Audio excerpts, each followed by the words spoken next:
So what is this incredible secret that Ganymede is hiding? It is something invisible yet incredibly powerful. It is a magnetic field. Our own planet Earth has a magnetic field. It is generated by the churning molten iron in our planet's core. This field surrounds our world like a protective shield.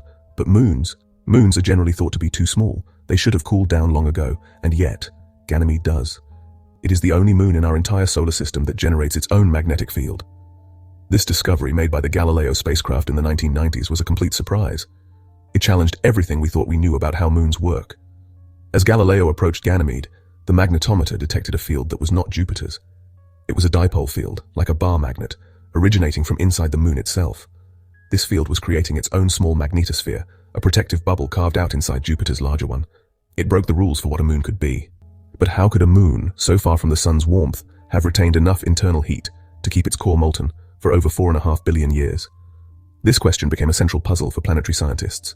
One possibility was tidal heating. Ganymede is locked in a gravitational dance with Jupiter and its neighboring moons.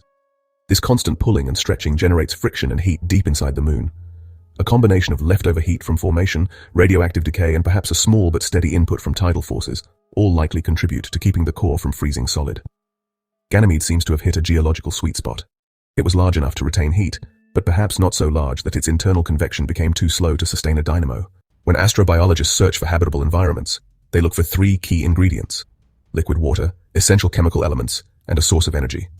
The story of Ganymede's core has shown us that this distant moon might just have all three.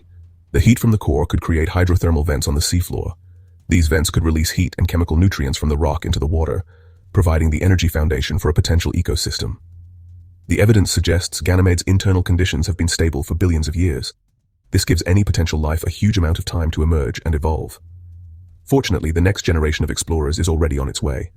Leading the charge is the European Space Agency's JUICE mission, launched in 2023 on an 8-year journey to the Jovian system. JUICE will perform numerous flybys before taking a historic step. In 2034, it will become the first spacecraft ever to enter orbit around a moon other than our own, making Ganymede its primary scientific target.